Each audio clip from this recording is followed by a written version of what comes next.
I'm Mike. Nobody listened to me for years. And it caused me an awful lot of suffering. It caused me years and years of not understanding who I am. I'm pushed down the wrong pathway an awful lot of times by people who I was forced to believe in, let's say, from a professional point of view. I spent all of my childhood and teenage years, 20s and then half of my 30s going over the same story, saying the same thing, and nobody listened to me. I had multiple different diagnoses thrown my way. People were talking about BPD, schizophrenia, psychosis. I was diagnosed with chronic depression by the age of 15. And even having that conversation with the professional that gave me that diagnosis, I was saying that I didn't feel like I met that criteria, even though they were adamant that I did, and put me on to multiple different medications. And it took 35 years to get to a point where people actually started to listen. That's a long time. That had and still has a huge impact on what I have to put up with day to day. Like I said before, my story didn't change. I was talking about sensory differences, obviously not in this language when I was a child, but I was talking about my differences, the things I was experiencing different to other people. The day to day, the week to week, situation to situation, sitting in front of family, friends, professionals, and describing how I was experiencing this world different to them. And I wasn't listened to. I was gaslit. I was ignored. I was dismissed. I was medicated. I was pushed down pathways, like I said before, which never even needed to be explored.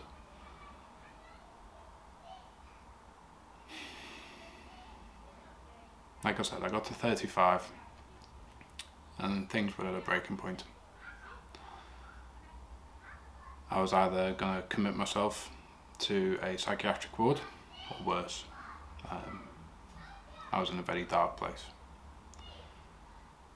However, around about that time, being 35, I'd actually hired a member of the staff in the position I was in at that time. And he was autistic, openly.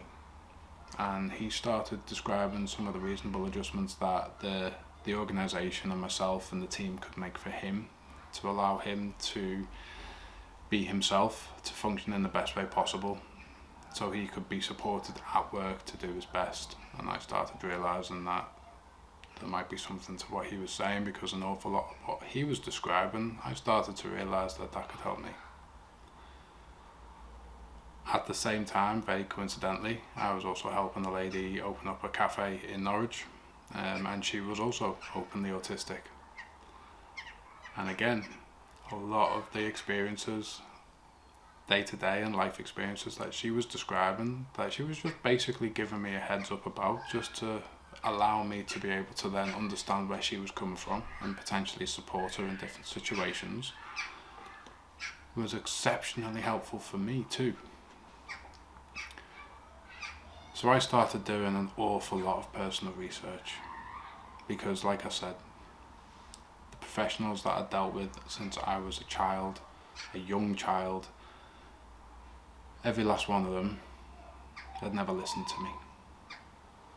They'd also never communicated to each other when I'd been passed from service to service either.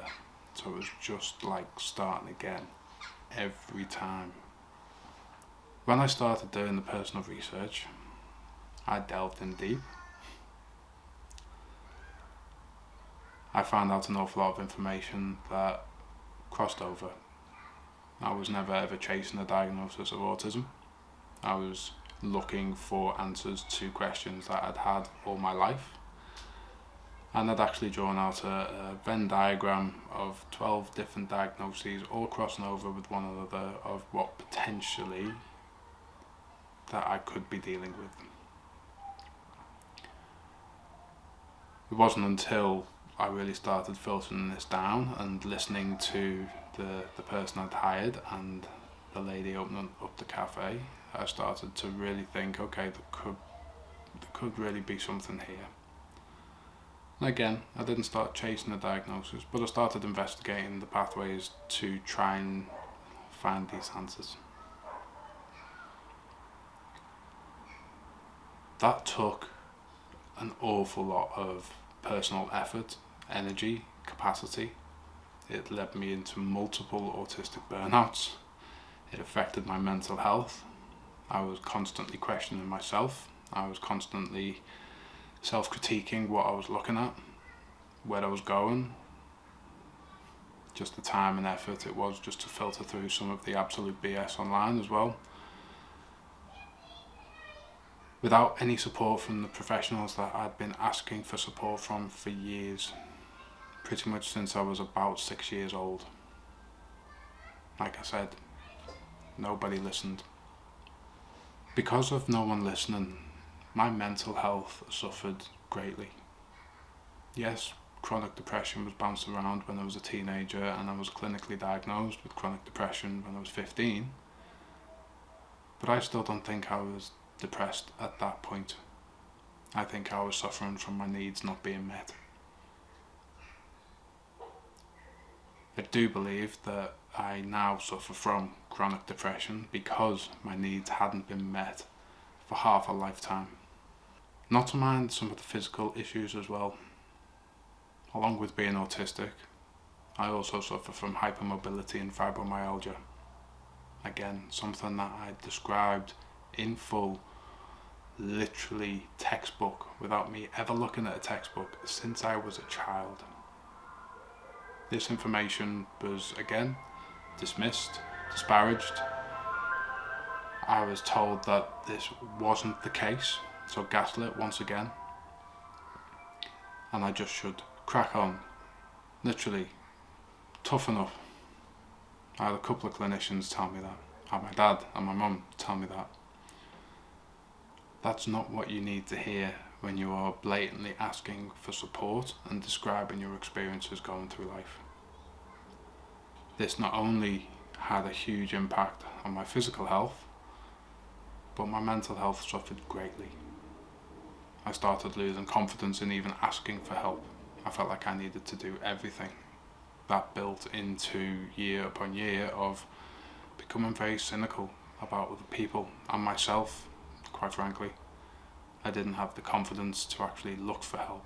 I thought it was all on me. And if I couldn't do it, there was something wrong with me. I mentioned before about the communication between different professionals. It was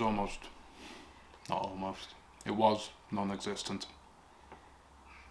Every time I met a new professional or somebody passed me on to a new organisation or service, it was like I had to start again. Even though I knew the notes were there, and I've recently gone back and I've ordered all my notes just to check that they were there, and they were. But it was like literally starting again. That does not help build trust in the person in front of you. In fact, it actively builds distrust, because they've not got the time to pay attention to the person in front of them and look at what's historically been happening. It's very hard to start a relationship from that point of view, especially when you're beginning to get desperate. It wasn't until I was 35 until I actually started getting some answers. They were very fringe and broad answers, but they started to filter down pretty sharpish. I approached my GP again to ask if I could actually be referred to an autism team to get on the pathway for a diagnosis, which was a battle. I was not believed. I was not listened to again. I even went in with information around the autism quotient test, and extra self-assessment tools that I thought would be beneficial. It's something that I've read online to actually go with information, providing potentially some evidence of why an investigation around autism might be useful. Even then, it was a fight. I eventually was referred to the autism and ADHD team, and I think I was very fortunate in the person that I spoke to. In the triage conversation, I feel I was very, very fortunate that they were understanding, they were empathetic. I felt like I was listened to for the first time. They put me onto some literature that literally changed my viewpoint of where I needed to go, how I needed to look for support, how I needed to support myself. And it was a bit of a validation to me literally doing it by myself. And this shouldn't be the case. I've been speaking and asking professionals for years to help. I knew I needed help. I knew I was different to the people around me. I knew I was experiencing things differently. But people didn't listen. This person did. Like I said, they put me onto some literature that changed my trajectory completely. I was also told that the waiting list for an autism diagnosis was 4 to 5 years. I honestly didn't have that long. I was in the darkest place I'd ever been. No chance I was surviving 4 to 5 years of not getting any support or answers to some of the questions I've been asking since I was a child. I was very fortunate, but also, maybe to give myself a little bit of credit, I was very stubborn in trying to find somebody who could start having this conversation with me about a diagnostic pathway. And I found a lady again who listened, was empathetic, was non-judgmental. And she helped me get a diagnosis. Instead of taking 4 to 5 years, it took 10 days. And this, quite frankly, it gave me an answer. Told me I was autistic. But it literally drowned me with a tidal wave of more questions that unfortunately they couldn't answer, and it was all down to me again. I sank back into a mental health abyss, which affected my physical health. And I was there for weeks upon weeks. Up until the point I find myself extremely fortunate.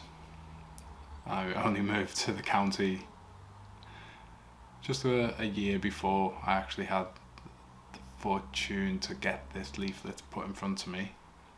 But I found an enfold leaflet that was sitting on the desk that somebody had given to somebody I knew, and they'd passed it on to me. Just the bullet points on this leaflet rang out a message of I wasn't alone. It helped me understand again, just from a few bullet points, that there was support out there. There were people that could understand, and there were people ready to listen.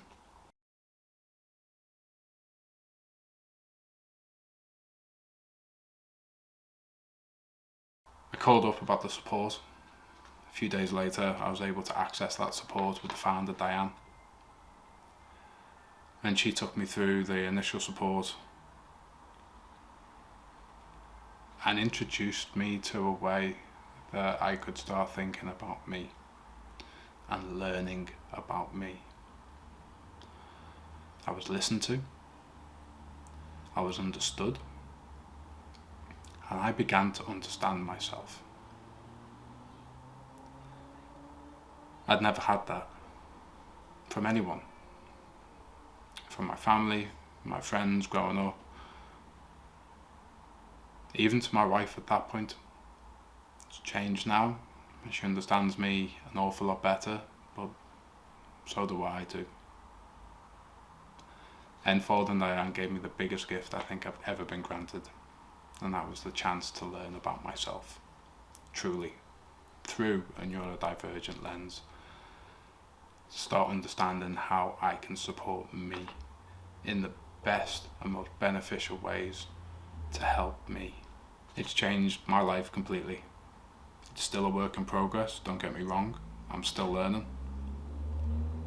And I think every day I'm learning something new, quite frankly, still.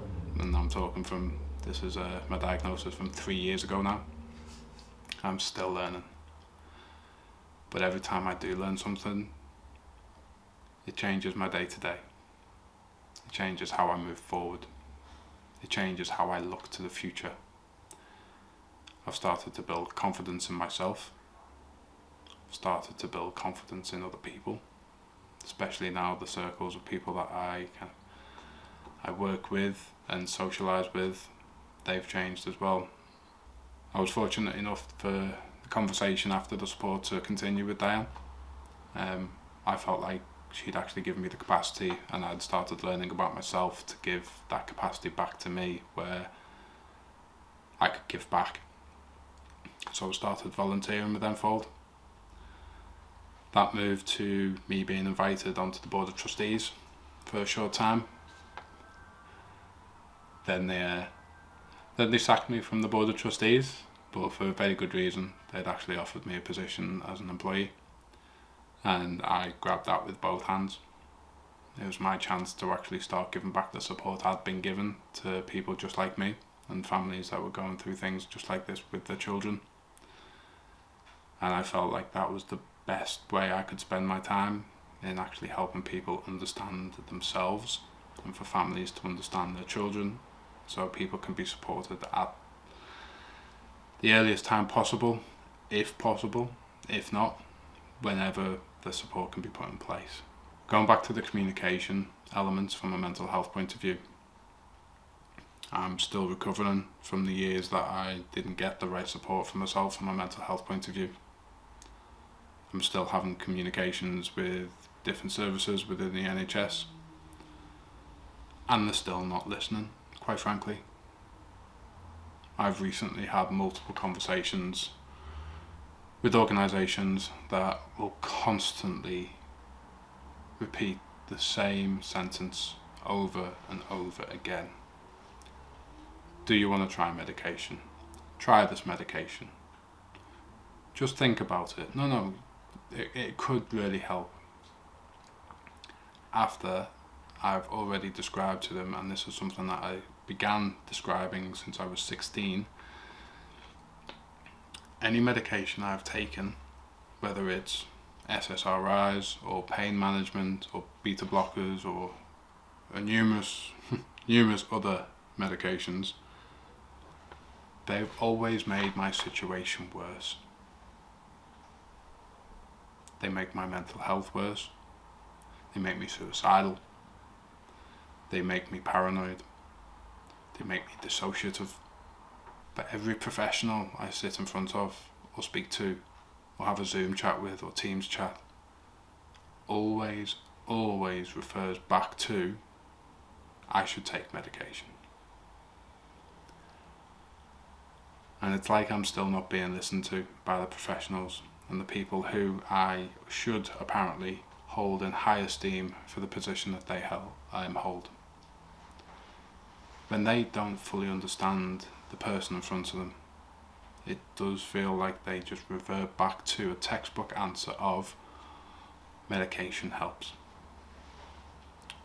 Quite frankly, it doesn't for everybody. I'm not anti-medication. I think medication can really complement other therapeutic modalities given the right situation. But for certain people, it does not work. I've even been classed as treatment resistant.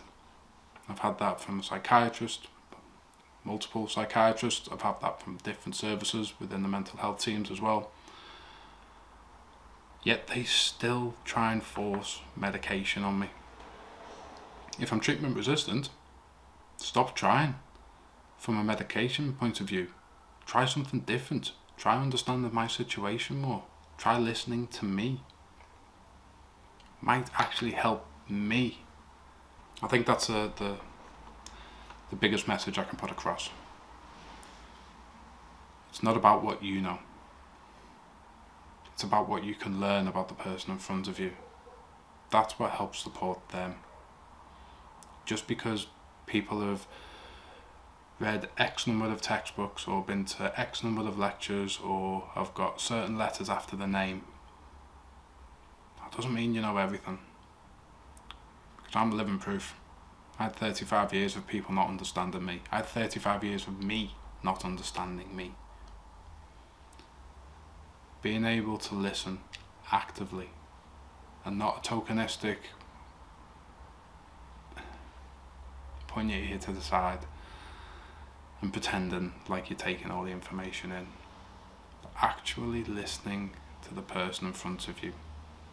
Understanding or trying your best to understand their experiences. And if you can't, ask them more questions. Ask them to see if you can actually try to learn. Because if you learn about their experiences, if you learn about what they need from a support point of view, you might actually then be able to support them.